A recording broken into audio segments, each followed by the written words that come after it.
السلام عليكم، مرحبا بكم من جديد في قناة شهوات مناسيت.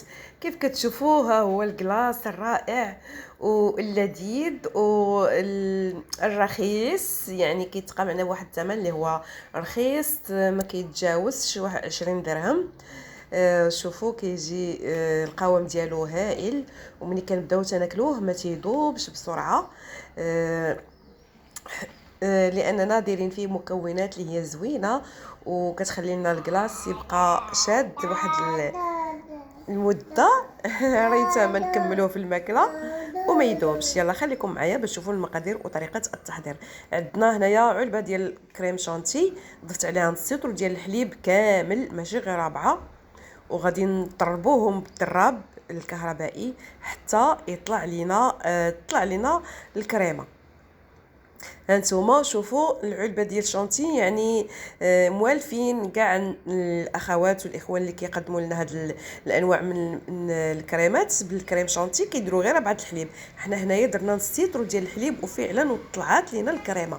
ضفت عليها راس معلقه ديال ملون غذائي احمر اللي غيعطينا اللون غوز، راه اللون ما باينش مزيان. وضفت عليها فلون كراميل، و ضفت عليهم ياغورت ديال الفريز.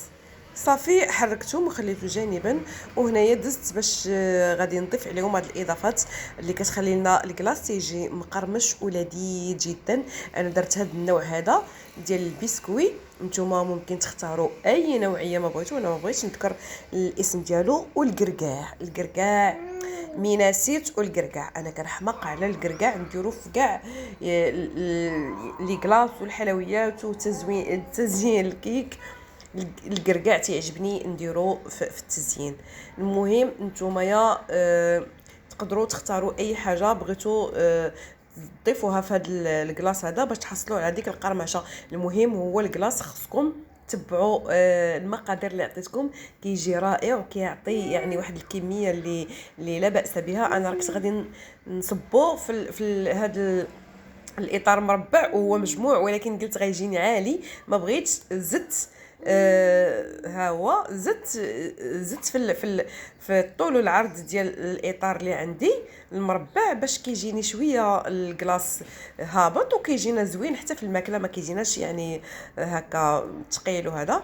المهم درتو في المول كيف شفتوا، ودرت عليه الكركاع عاود ثاني ودخلته المجمد، خليته ليله كامله.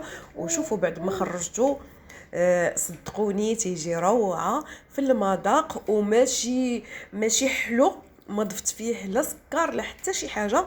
هذيك العلبه ديال الشانتي مع نص لتر ديال الحليب كامل و فلون، ما قلت لكم كراميل، هو راه فلون عادي، ودانون.